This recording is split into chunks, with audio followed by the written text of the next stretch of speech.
Hi, everybody. Welcome to The New Normal. I'm your host, Lisa Davis, aka Litecoin Lisa. And today we have your buddy and mine, Skullcap SaVant, bringing us Vsteg in the news. We're going to revisit the topic of the bridge crash. And it's quite interesting. We're also going to be talking about some of the Vsteg surrounding the time warp that we are living in, and have some interesting stuff about that. Uncle Cliff, of course, was tweeting about that, and the Terrence McKenna video, what a weird and wacky world we're living in. So join us in the live chat if you can. If you're visiting this later, please leave us a comment below. Let us know what you think about all this and what your feedback, what time warp are you living in? And, very interesting to see the media being exposed with all of their lies and complicitness. Is that a word? Complicitness? I don't know. I'm sure my mother will let me know because I think she's in the live chat. So be right back with Skullcap right after this. Give us a like and share the video.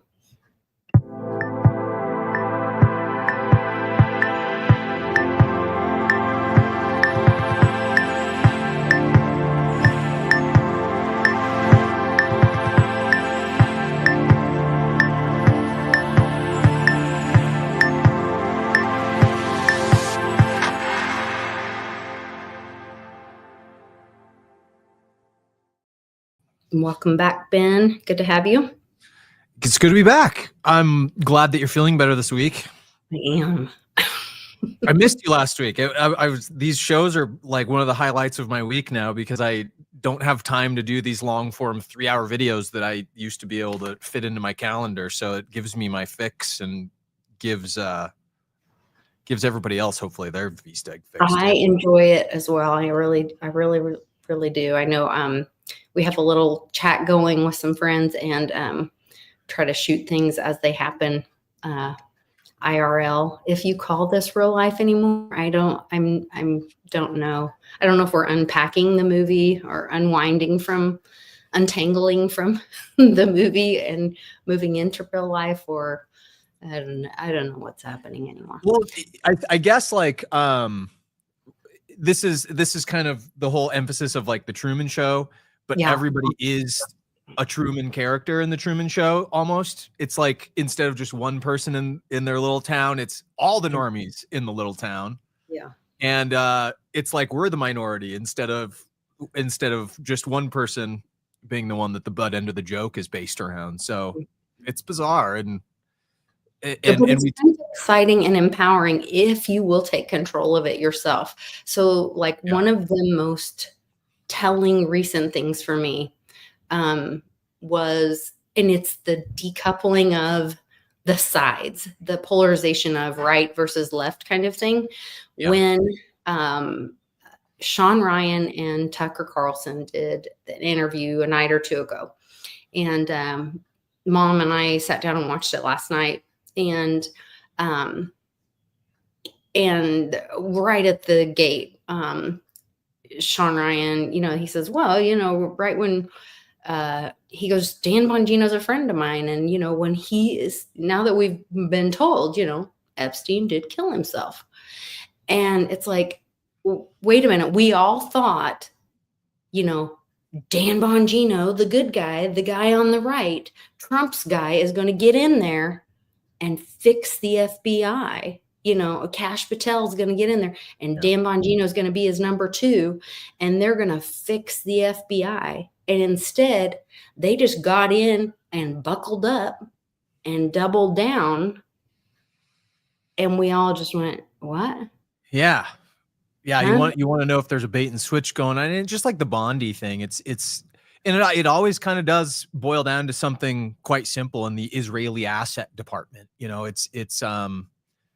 When you start looking at who's influenced by the state of Israel, it really does start to put things into stark relief, which makes you wonder if that's why things are being happening the way they are. Is it allowed to happen this way so that by repetition, we just see, hopefully, as a population, that Israeli asset category start to pile up to where it's undeniable now, where people can't just shove it off to the side and say, oh no, that couldn't possibly be the case, you know? But is it more about making a list of names or showing that the entity is corrupt itself?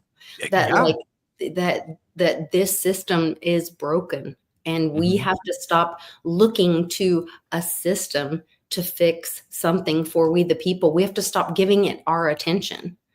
We have to Right. stop saying like, oh, the government is here to save us, you know? Right. Because you got to believe these are just figureheads, the named ones, the Patels and the Bonginos, they're the ones in the news, but it's not like when the new administration comes in, they wipe out all of the other FBI personnel that were in there before.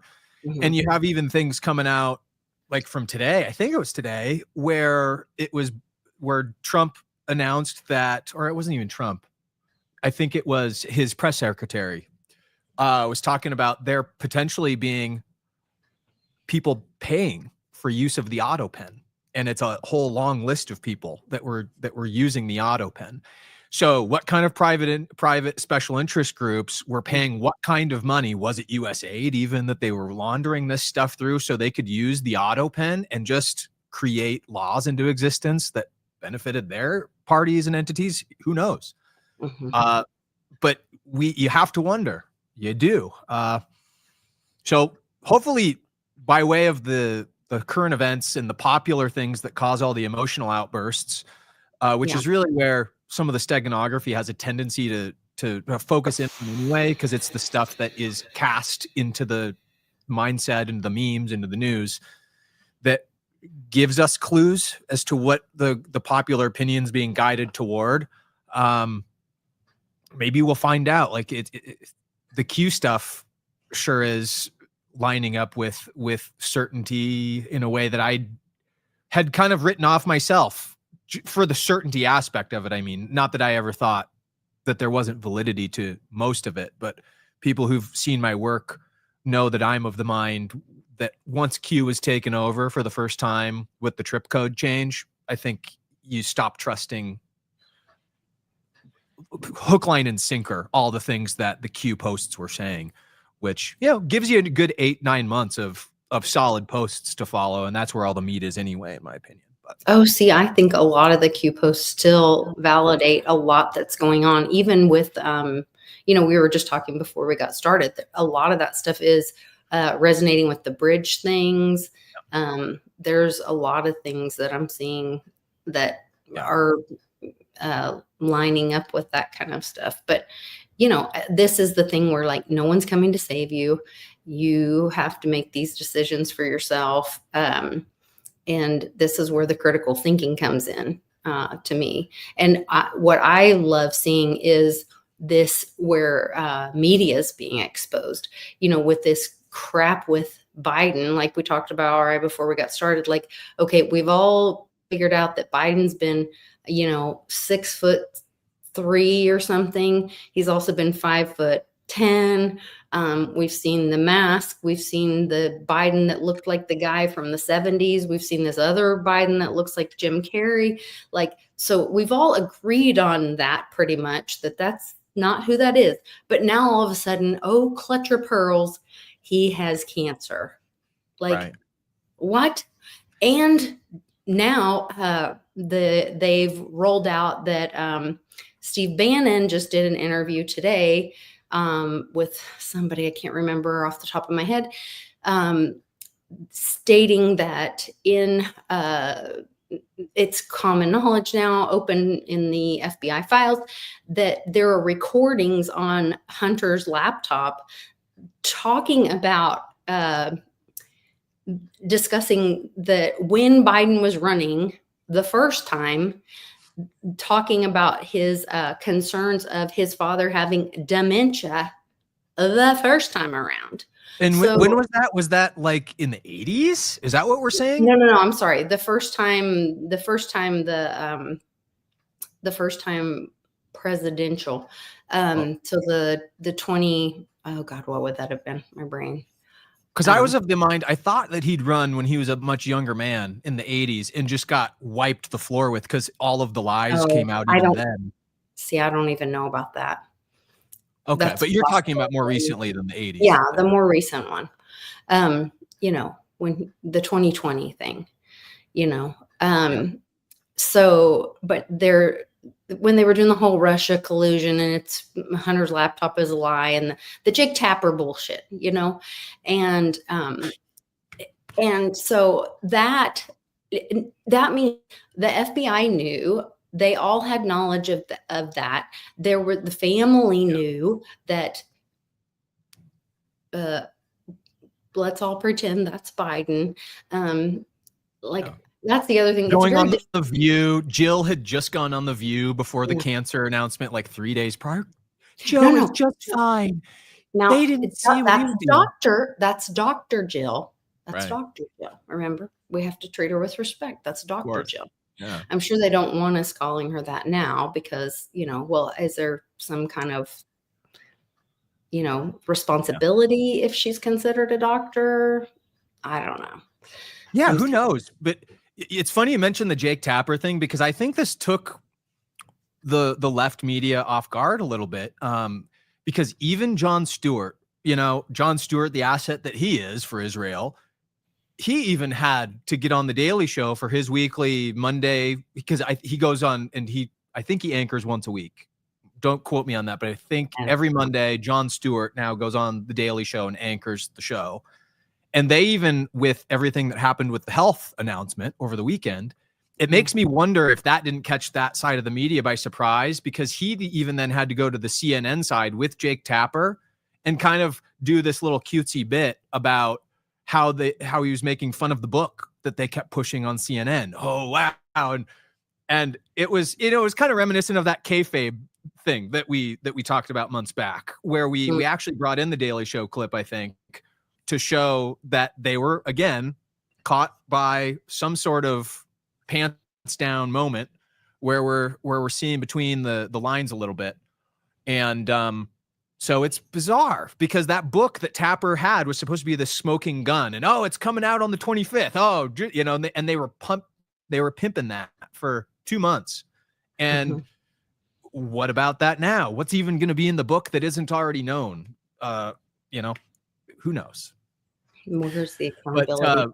But I do want to call the Vsteg part of the discussion into this before we get too far down the speculative realm of just, the current events that are loosely going out, almost what's that? The lotto machines, all the balls are kind of mixing around and they pulled one of them out. That's kind of how I figure current events are these days, where you just kind of have to put them into the top and see if they line up. But we did experience an odd event that was probably the biggest emotional outburst in a while. These days is only a week. If something goes by for a week's period of time, I think the social order starts to get antsy because they're like, what's around the next corner? And the shipwreck again happened in New York. Now, if anybody is keen to go back and listen to Lisa and I's dissertation on the helicopter crash that happened in the Hudson River with the Siemens CEO and how we connected all the steganography back actually with his wife and the FIFA trophy and it being the astrological calendrical prophecy device rather than just a simple trophy, lining up with all sorts of things with the Wolverine comic. Is this starting to get everybody's memory jogged in? And the fact that the helicopter actually here, I'll put this in there again. I'm going to save this image, put this into the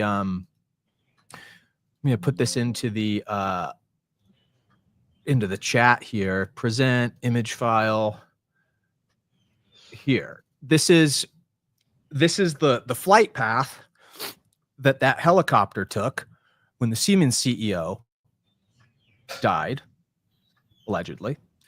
And you see right up at the top is the Brooklyn Bridge where it turned around, where the incident with the ship happened. And you actually see where the helicopter supposedly crossed over that Brooklyn Bridge. That was the impact point of the Mexican naval vessel, the ceremonial naval vessel that was named after the Aztec emperor. I can't pronounce the name. But if you see the square marker down on the bottom, that's Pier 17. And at that point in time, we were connecting it to Q. Obviously, how can you not with the number 17? But the launch point of the helicopter and the launch point of the ship were the same. They both launched from Pier 17, apparently. Yeah. Which means they must have taken a pretty similar route up the Hudson River. So there's an interesting steganography point, number one, if it weren't also for the fact that, remember, we connected the Intrepid Museum along the way, and it was on Pier 88 on the way up the west side of Manhattan Island there. And remember, we were saying the Intrepid Museum was also between 45th and 47th Streets, just like President Trump's presidency. And so there was all these connections, not to mention 88 itself is the number for in spellcasting and my steganography research that signifies time because of the analemma cycles of the moon and the sun, the 365-day cycle of the sun, the 28-day cycle of the moon. They both make a figure 8 pattern in the sky. It's called an analemma, and you put those together, you get 88. And that was only pieced together because of Lisa's insight that she'd put toward me that week with JFK Jr.'s Timex watch that was being re-released called the Intrepid watch. So I'm just giving you guys all the proper nouns to re-engage your mind a little bit, to, give you a primer for this discussion, because we're talking about some of those points again. We were tying the Wolverine comic, oddly enough, that came out in the summer of 1982, the same year that the Intrepid Museum opened, of which the third installment of that comic released the exact same day as the Intrepid Museum opened on August 3rd of that year, 1982. And we're coming up now on those bookends. Now it's not so far off. Now we're looking at June 1st and August 31st. Those were some bookend dates that Lisa and I were pegging for ourselves for the steganography to look into once we were coming up on these dates. And sure enough, right as we approach it, we get the impact zone again of another bridge crash. Bridges are huge in my research with the age of Leo. Remember the onset of the age of Leo. My argument is that we are all had with the actual age of the zodiac that we're going into. We can go back into this at some other point, but we in the V-Cipher community, I think, have correctly decoded that the astrology calendar is flipped 180 degrees to throw us off, and that we're actually going into the age of Leo rather than the age of Aquarius. And since then, we also have now this new fake Pope Leo, the age of Leo, right? So we have a lot of responses. Think mirror, and what is above is below, and all those kind of things. If you want to think about kind of like where he's going with the why would it be flipped upside down and all that kind of stuff. Why did they want to confuse us and all that? And Lisa's become kind of a geek for the Earth grid on that front too. She's actually, sometimes I'm wondering if she's not surpassing my own skills in noticing some of this stuff as it relates to key structures on ley lines, because it's funny because she actually has very intuitively been following the Empire State Building's Twitter account.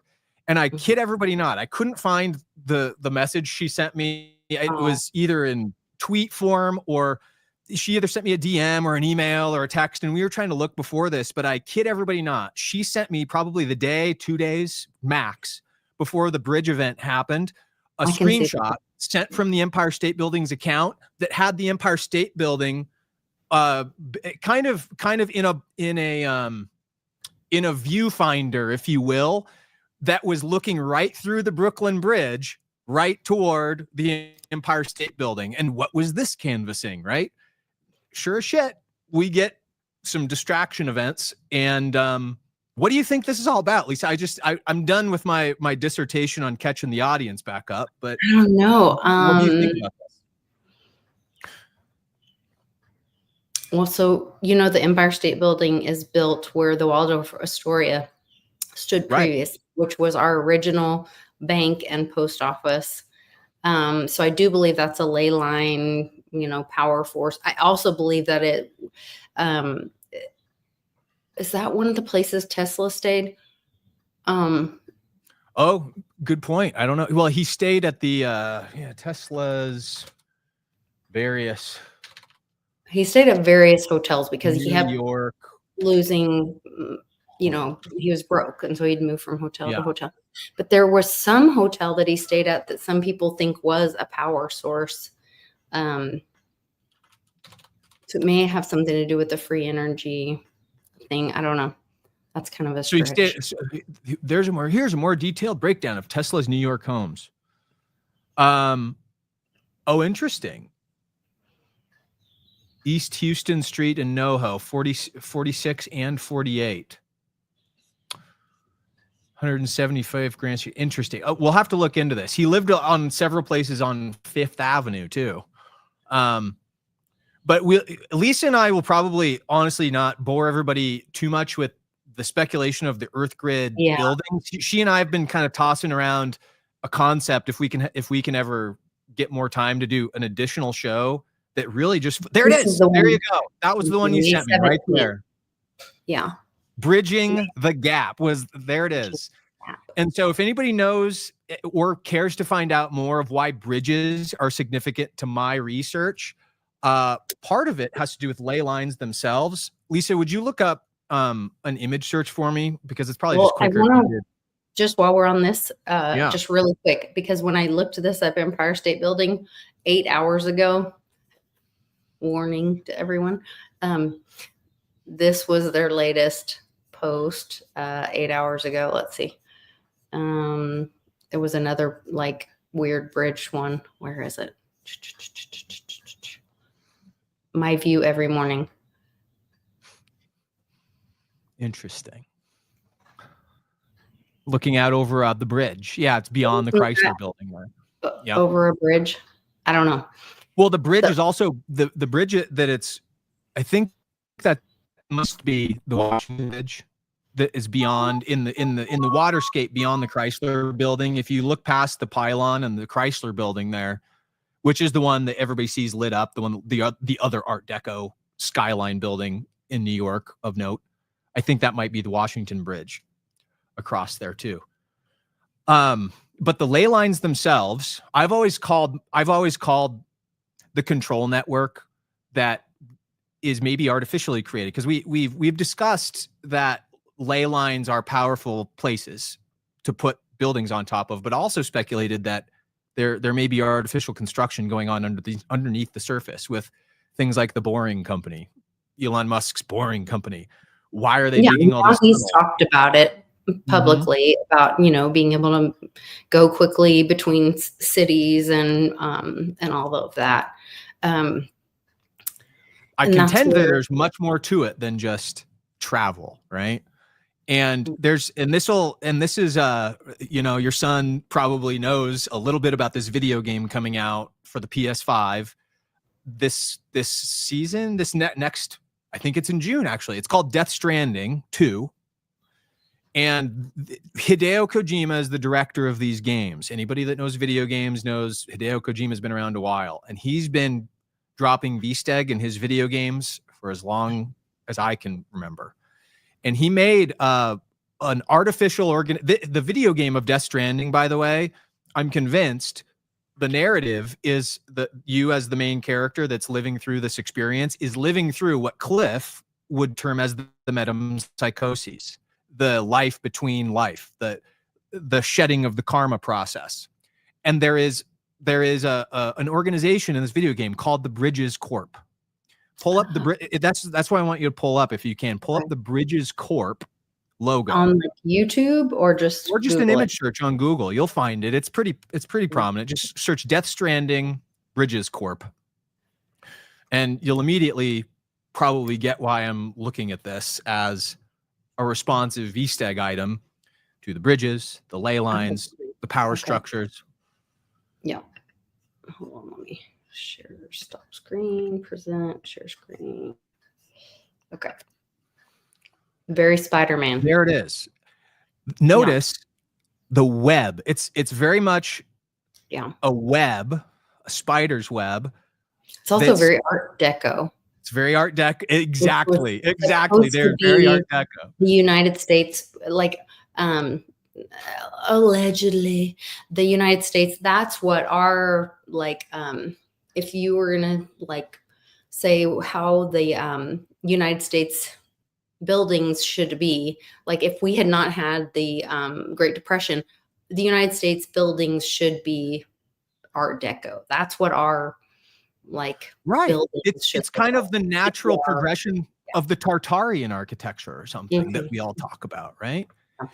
And you notice Washington D.C. it's a very large point, but Washington D.C. is the originating locus on the focal point of the spider web. Okay. And so ever since this video game, and this is when I was starting to get spooked out a little bit at my own intuitive research process, because I started deeming the ley line network that they must control these buildings with football stadiums and capture energy, harness energy, broadcast energy. I started calling it the DC parasite network. I still use that terminology. I think the DC parasite network is very apropos for describing what's happening here. And bridges are a very metaphysical thing that ships keep crashing into, that we keep getting major events built around in the news, as Lisa is astutely pointing out with the very buildings like the Art Deco Empire State Building. It also makes me wonder how much of the metempsychoses process that these weird sorcerer types are trying to control. How much of the theories out there that are like, the prison planet, where maybe we're in this reincarnative cycle where we can't leave Earth because they've got some sort of control over our reincarnation process. And is the ley line network have anything to do with this? These are all questions. These are suppositions. These are questions. These aren't claims or conclusions or anything. But the steganography lends itself to suggesting the very thing that I'm talking about. And how ancient are these spells? How ancient is this network? Does it go back to Tartary? Is it part of why we can't remember it? But this goes to my whole thing about jumping, like that we're trapped in the 4D, and that the plasma that, what's his name? I can see him in my mind. That, when IM was teaching me about the missing Malaysian plane and how maybe you're talking about Ashton Forbes. Maybe the military, we don't know. Somebody put those little plasma balls around and zappoed that plane, and maybe they zapped it, used plasma balls to zap it to another dimension, and that's how it traveled or disappeared to wherever they ended up, that story.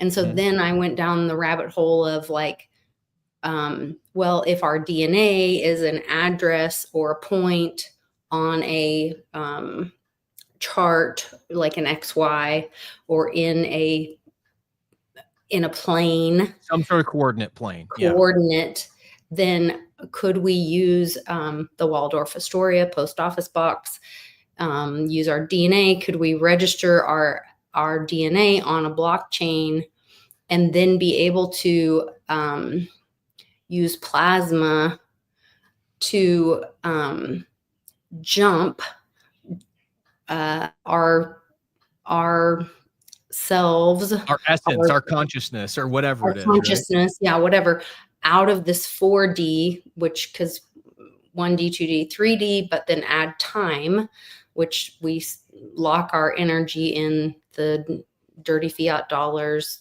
the prison, in time. Could we use the plasma to jump past the 5, or out of 5 is human, and into the 6, because 3, 6, 9 is, the Tesla, and also the sacred geometry is always 3, 6, 9. There's no 4 or 5 in sacred geometry. So to me, all of that makes sense. And that's what, when Cliff posted the Terrence McKenna video, and said, it's getting weirder.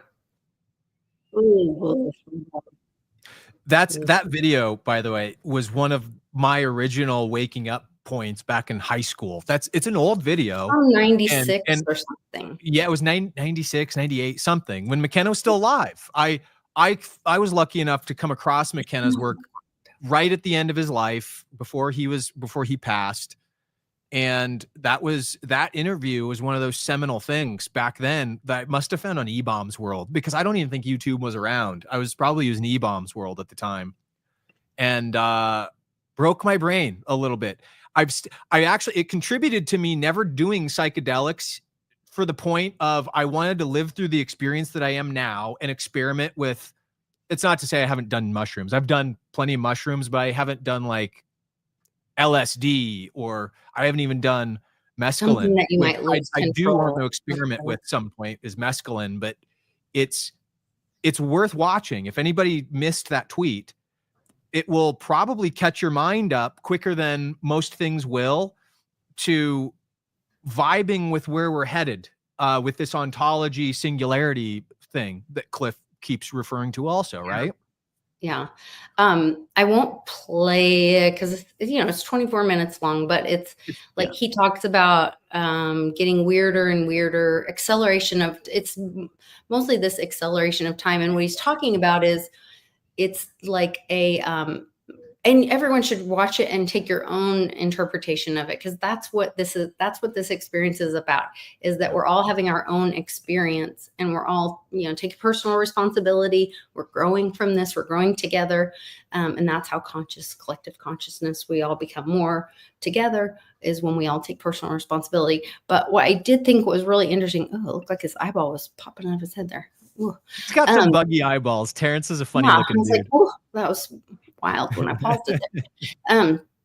But he says, like, it's, not that these physical things are slowing down, or that we can measure in this physical world, or slowing down or speeding up, but it's more that, and we're all kind of experiencing this next part, but it's more that because we have these things like technology, or, even things like washer and dryer, because so many things can happen in a minute, an hour, a day, we're able to have so many experiences and have, because we can fly to, another city or state, and watch TV and learn about, a whole nother language, where before, without TV and a phone in our hand and whatever, like, you could have never experienced all that. So that speeds up time, because we're able to experience so many things in a shorter amount of time. So that's the concept of time speeding up so fast. But I would encourage everybody to watch this and just kind of have that kind of, but and then he talks about the kind of the consequences of that. Like, then that is that, what happens to humanity when time speeds up? That means things are happening faster, So, and this is kind of a concept that's advanced that I don't know when the audience is going to be ready for this, but these books here by A.P. Levick, these are nice summaries on the way to understanding the time phenomenon. Yeah. Okay. It's a 2-part series. These are really, really advanced studies, and they mostly reference Nikolai Kozyrev's work, along with some other people like Michael Persinger, who actually Cliff's mentioned this year. He's mentioned Michael Persinger's work quite a bit. Okay. Persinger's work is outlined in A.P. Levick's kind of textbook material here. And it goes through processes of describing Nikolai Kozyrev's work. Nikolai Kozyrev, for anybody not initiated in who he is, was a Soviet scientist who was probably the premier modern day, figure that we could point to in our most recent past that kind of figured it out, what this time is. And he treated time kind of like Nikola Tesla treated the ether, as a substance, as something that you could manipulate. It wasn't necessarily this duration tick mark on a clock. It was something that was malleable. And the experiments classically made his constituents mad. Just, not mad like angry mad as in crazy. And the more they engaged in these time manipulation experiments, which they very much proved you could manipulate the substance of time, it started to make people batty. It started to make them wonky, cuckoo. And I can't say that that's maybe not what we're experiencing right now. People whose minds aren't really tuned in to that even as a possibility. It's just happening to them. And I kind of feel for them, honestly, the normies that that's their taking their clothes off in the, airport and losing their, these little gray haired old ladies having to be drug out of the courtroom because they're losing their, mind. And they can't even, they're being interviewed on the street, well, why are you so upset? What are you so mad about with Trump? And they're like, I don't know, but I'm just here, ripping my shirt off in the middle of the street. They're just crazy pants, just it almost harkens to, and I don't, Jenny, if you're watching, I'm sorry if I'm misquoting some of your older insights on silver and some of the tarot readings you've even done with Bix, but Jenny Constantine, Jenny Moonstone, however you know her, has spoken pretty in a savant manner, if I might borrow a term from my own handle online, about the consciousness of silver and how that would affect these times, right? And that it would start to, I mean, this is kind of where their discussions, if I recall, came from, like the Silver Warriors and stuff. We would start to become the Silver Warriors ourselves because we would hold that vibration and that frequency. Those that tuned into silver sooner, and those that didn't tune into silver would kind of be lacking in the time shift process. That makes me think of, I just saw a real quick clip of an interview on Tucker, and they were talking about, Trump just announced the big announcement yesterday with Hegseth was that they're going to be funding and doing the Golden Dome, right? Yeah, everything's golden. Yeah. And they're putting their, supposedly. This is a play on words for the Iron Dome, everybody, that Israel probably just has a fireworks show for, but that's what it's in reference to. It's supposed to be an anti-missile thing, whatever, and that the U.S. is going to have this Golden Dome. Well, there was, no, wait a minute. That's the CIA one. This is, where's this interview with Tucker and this lady? And now I can't find it. Oh, so you're not even referencing the Sean Ryan interview. This is another one. No. This is just today. This is Tucker and this lady, and he says she's talking about like China and an EMP and them using, you remember the balloons flying over some whatever? Yeah, of course. Yeah. And that when Biden came in, all of that was halted. And that is the Golden Dome to like protect us from this. Why can I not find this? Oh, this makes me so angry. Hold on. Let me see if I think I sent it to the Telegram group too. So I should be able to pull it off there. If you're not on the Telegram group, go join the Telegram group. When I find stuff, I try to send it there right away. Golden Dome is a game changer. Tom put it something on there. See if this is it. No, that's not it.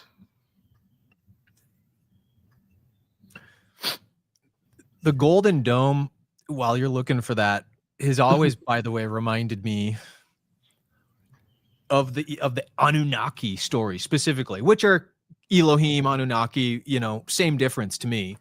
But the Zecharia Sitchin stuff always pointed to the slavery system of the ancient world and, the original impetus of the Jews being enslaved, let's say, if that's how it went down, that they needed gold to put into the atmosphere, to pepper into the atmosphere, almost like the stratospheric aerosol injections that we get blanketed with today.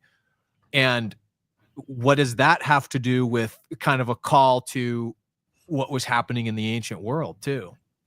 Okay, here it is. It says, why is China, MJ Truth Ultra shared this. And it's talking about, I believe there was a plan to detonate a major EMP nuke over America. And he goes into this is his idea. He says, there was a plan. There was, the 16-year plan. Hillary was supposed to win. Yeah. Then Trump got in, whatever. Obama deliberately weakened U.S. Space defense. Trump never talked about Space Force. But then when he got in, Space Force was like the first thing he did. Yeah. And probably so just announced something that was laying dormant since the 80s, in my opinion, or sooner. But maybe, but he never talked about it during his run. And then it was the first thing he did. And that's because, so this is, like I said, this guy, he's a great guy, MJ, Truth Ultra. And so he goes through and does this whole thing. An AMP attack would be just as deadlier it could be than, nuclear. Q doesn't have to be your cup of coffee, but there's lots of evidence, blah, blah. He created Space Force. Then he says, June he's 18th, got quite the timeline. This is just the 2020s he's going up through here. Yeah. So he says he announced his intention of Space Force, directed DOD to begin the process of establishing it as a new military branch, signed the Space Force directive, signed the EO, coordinating national resilience to electromagnetic pulses. I didn't even know that was a thing. Then he signed the NDAA, which is the 2020, which I've read and talked about for a million gazillion times. And then they talk about the Space Force thing. Then they go on talking about space dominance. Okay. Then there's this interview. So the threats to the grid and to the lives of 350 million Americans are completely real and in some sense imminent. Like we know this is going to happen at some point. So the federal response hardening the grid changed when Biden got elected? Yeah. And this is what is really hard to accept. And it's very similar actually to what happened with the border wall, which is here you have two policies, the EMP executive order that President Trump was the first president to ever direct all parts of government to work together to be sure that the American people were protected from intentional EMP attack after decades of knowing that our primary adversaries were all considering it, training for it, had weapons programs designed to do this. And by the way, I mean, before we get to Biden, the primary delivery mechanism in all of those tests was a high altitude balloon. Really? When we then have China, a primary adversary who we know have talked in their training sessions and their training manuals about using high altitude balloons to deliver this kind of an EMP device and have done tests where it's the same exact payload as the high altitude balloons that were recovered. And then you have Russia. I'm sure you remember last year, Washington worked itself into quite a justified, in my opinion, state about the quote unquote space nuke, right? Putting a nuclear weapon into orbit on a satellite. And at the time, the media made it out like this was maybe a danger. And even if it was a danger, it was only a danger to other satellites, right? And it would get in the way of your car's GPS. And, maybe it would be problematic for the military. And so we should pay attention to it. But they definitely downplayed its impact on anyone on the ground, right? And yet we know from past Russian trials and the SA-3 satellite that the North Koreans sent over, that this kind of delivery is the exact same setup as an anti-satellite weapon. You put a nuclear weapon on a satellite headed up from the south, where we have virtually no detection set up. And you don't even get the 22 minutes that you would get with a solar flare. It just comes completely out of the blue, and there's no preparation whatsoever. And in general, in the military theory of these adversaries, it's a multi-pronged attack, right? That's the initial, you take out you send everybody into chaos and you take out their ability to communicate with one another. And then it's followed by whatever comes next. And for us to know, to have seen that in, war games in at least two of our largest adversaries, both Iran and Russia, have included in their training simulations. It's in 3 of their manuals, China, Russia, and Iran. Russia, we know, is putting a nuclear weapon in orbit. China's sending the space balloons. The high altitude balloons have already come across our own territory. North Korea, three-way attack simulation, but all 3 were successful. Clearly, this is on the minds of our adversaries, and it's an imminent danger. Certainly, the vulnerability, the area in which we are most vulnerable for maximum casualties and impact. And yet,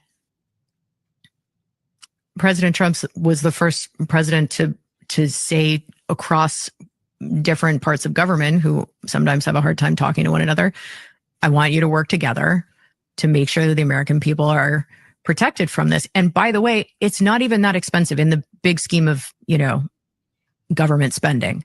To do it really well, the cost estimate was $2 billion, which, we've just sent another $100 billion to Ukraine. So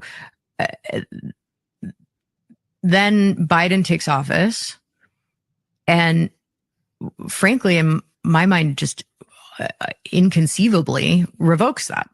And in the same way that he says with the wall, both of those, to my mind, are initiatives that are already underway, that are designed to protect the American people's security and homeland. President's only is to protect. And he reversed for. And why reverse? And the reason that interview is talking about, taking down the power grid so that we can't communicate, and then they send something else, because on the heels. Who was that lady, by the way? Did we name her? I've never seen her before. I don't know who that is. I could ask Grok maybe, but this is coming on the heels of China's foreign ministry publicly demanding the United States abandon its Golden Dome missile defense protection system. Let's put some stuff together here, Lisa, because this is making me think. Okay, so we began this discussion saying, obviously, the auto pen, the fake Biden pretendency. I think most people that are really critical in both of our communities would probably agree that it was a fake presidency, and it was probably President Trump's dark presidency, where he had to go back and basically be head of the military for real so that these things could be instituted. And why are even people in some people in our communities going back and saying, oh my God, Biden's got cancer? Well, wasn't it agreed that it wasn't Biden the whole time anyway? Why are we even talking about this? Another distraction. But also for the fact that at the beginning of this kind of thread that you and I just touched on is that these announcements that are military in nature, they only get made in arrears. They don't announce things that are being worked on. They announce things that are already installed. So to me, if they're talking about the Golden Dome technology, whatever this is, it's already something that's up there. Similar to Space Force just being a formality to announce it, the infrastructure, in all likelihood, goes back to the Reagan administration and before, which harkens itself to the Star Wars program, which is our Earth defense grid up there. And you can go look on YouTube, everyone. They did a State of the Union address back when Reagan was in office. Reagan announced Star Wars, and it was this computer-generated graphical thing where they showed the lasers, the sound technology that was up there to dismantle nukes, and if he was announcing it at a State of the Union address, not State of the Union, it wasn't state. What is the address called when they're sitting in the Oval Office? It's that's State of the Union, right? It's still State of the Union. It's just not in front of Congress. Oh. I thought State of the Union had to be in front of Congress. When whatever it's called, I can't think of the term. When the president addresses the nation from the Oval Office desk, this is the nature of what that was with Reagan. But if he was announcing that they were working on it then, my conclusion from just a second ago would suggest that it was already installed even then. Now, let's go split brass tacks apart here, or golden tacks. And let's say, if that's the case, the Golden Dome is already up there. What is the Golden Dome? We know silver is the world's greatest conductor, but gold is the greatest insulator. Is it possible that some sort of stratospheric layer is of gold particulates are being sprayed alongside the harmful things in the chemtrails? Are there good chemtrails and bad chemtrails? Because let's think about this. Maybe the Chinese balloon was an actual forthright attack, and it was just a big fizzled out nothing burger because we already had the Golden Dome maybe installed, and so we didn't actually get an EMP attack. What do you think about that? Well, so I actually, in Cannon's science fair project, one of our findings was that the iodine, when it touched the silver, it created iodized silver reaction, and it created a solid. It solidified the milk because of a iodized silver reaction. Oh, so a coin was inside of a milk jug or something? We were using this silver to try to preserve the milk, to see if it would make the milk not spoil as quickly. I see. And he interviewed Bix, and it was really cute. And I have a cute little video of it. It was really cute. But one of the side effects, things we weren't expecting, was that when the iodine hit the milk, because one of the testing things was using iodine to show the color. Anyway, it's the whole thing. And this is when the silver was already in the milk. Silver was already in the milk. The coin was already in the milk, and that was when the rain was it rain? Oh no, it was the fog. Remember the weird fog? Yes. And then it was landing on people's pools, and it wasn't going away. Well, so we were Googling this stuff, like why is the milk getting thick, and why was it solidifying? Well, there's this iodized silver. I think I'm saying that right. We ended up printing this Google find thing of this chemical reaction of the iodine and the silver, and it created like this solid particle. And so I sent this to Cliff, and I was like, hey, I think they are putting silver. I think they're chemtrailing silver. I think it was a good guy, or I don't think It brought a new possibility into your awareness. There's a possibility, yes, that it may have been a good guy effort to try to heal some people after some of the jabs, to do a silver treatment to people, because it could have been silver in some of the spray, possibly. And possibly, right? Like these are all just like, I'm only thinking out loud here kind of a thing, as are you, I think, right? A wild what if, but it could have been a silver treatment. Because even Cliff, Lisa, like this is years back. I've got an autodidactic memory for whatever reason. I just remember shit that people say, but he was actually speculating a long time back that there could be a benevolent reason that the chemtrails existed, even for detection of space alien craft. Like what he was saying, what if, because they're up there now, when a UFO craft crosses the barrier of whatever's being sprayed up there, it collects and attracts whatever particulates are up there and paints the vehicle with something that's responsive, so we can get it on radar and maybe even track it, and therefore was potentially, maybe that's why it's blue rain now too. Right. I've heard about this. Oh, AJ Greer. There you go. I've heard about this blue rain. I've seen videos of it. I haven't looked into it very much. Have you? I haven't looked into it much, but that could also be, you know how you were seeing RFK put the blue methylated blue, Yeah, methylene blue. whatever, methylene blue in his drink. Maybe it was to show like it's not a danger to you, it's inert, but you're going to start seeing blue rain. But maybe it was to identify or detect something. I don't know. I just don't know. It's very wild. It's wild. It's very interesting. I wish I did know, because lots of this is the questions. fog of war where it's just like, you almost go insane some days trying to figure it all out. But I know we've got to wrap up here pretty soon. I did want to wish everybody a very happy Memorial Day weekend. It's unusually early this year. And we did want to talk about the Vsteg around that a little bit before we do. It's going to be on May 25th. Which, if you factorialize, is 5 times 5. Yeah. Which gives us 3 5s, which is a JFK number. Or if you include the 25, which people typically do, you get 5 5s.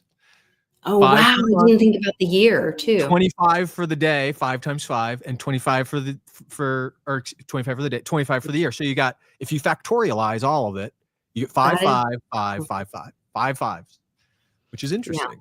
Potentially. And that's a significant like Vsteg day, you know, and so, or we'll at least be looking out for Vsteg type events happening by way of that spell casting marker.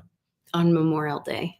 So, well, do you want to, you even had some speculations in our pre-show about silver, and I don't want to take your, do you want to talk about some of what that is? Because I'm going to be having Andy on. We're trying to work out times and stuff, but we'll be having Andy Scheckman join us. And my mom had some really great insight, because I was like, she was seeing articles, I'm seeing articles where they're like, oh, investors are starting to decouple the idea of even using silver for investment at all because of such low price, you know, in silver. So no one should, you know, this whole idea of like, because they haven't gotten yield from their investments in a long period of time, something like that. No one should look at silver for investments at all. And it's like, it's almost like, don't throw me in the briar patch.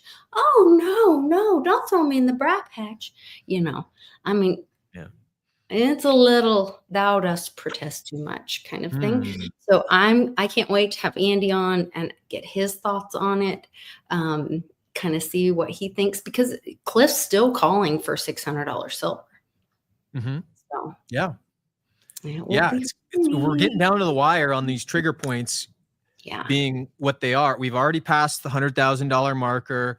We've even heard Cliff pontificate on where we're at with the three disbanded or rejected monetary systems that the public would onerously reject. Right. And now we've seen that ridiculous genius stablecoin. Oh, right. Ridiculous. Sean and I did a show on that yesterday. If you haven't seen that, watch that. It's half on my show and half on his show. And he pulls up the Genius Act. Let me tell you, you don't have to be a genius to see that that's a bunch of crap. I mean, no way are people going to sign on to that. No. Yeah. No. Anyway, well, may we live in interesting times. Yes, we do. Yes, we do. Well, thanks for joining me on this. Thanks to everybody in the live chat. I appreciate all of you. And if you're watching this later, make sure you leave a comment below. And if you'd like to support our work, you can follow us on YouTube. Or no, we are on YouTube. Like and subscribe here. If you're on YouTube, follow us on Twitter or X, and you can always join my Patreon. I really appreciate that. It's $1 a show a month, so $20, and I really appreciate that. That helps me get on the road so that I can meet you and hug your neck and get out there. And we are having a meetup coming up in June, the weekend after Father's Day in Metamora, Illinois. There's all the information at clintwestwood.net. I will get that up on my website as well at likecoinlisa.net. And it's good that that's a land-based. Everybody that wants to come to they can drive if they want to, because oh yeah, it's in the middle of the country. One of the Very things centrally located. Sorry. Was it Joni Patry saying, everyone, we've already seen one. The summer of shipwrecks, for whatever reasons, upon us. And keep in mind that Lisa and I are keeping our eyes on June 1st through August 31st as these bookend days for the Intrepid ship. Everything's going on the Hudson River. Something's cooking. So I'm just public service announcement. Take care of yourselves out there this summer. And that goes with Uncle Cliff's data with military action. Yeah. His release language specifically for June into July is all military based. He's color coding now, very helpfully, I might add, his release language with his new charting that he's doing. And he's color coding the various types of emotional outbursts that are happening in military is one of those that we're going to see soon, apparently. And it just happens to be gold colored. Yeah, I made it gold colored. Yeah. You made it gold colored. Yeah. Anyway, just saying. Gotta love that man. All right. You guys have a great day. Love to you all. And we will see you tomorrow back here at the new normal. Take care. Bye. Much love.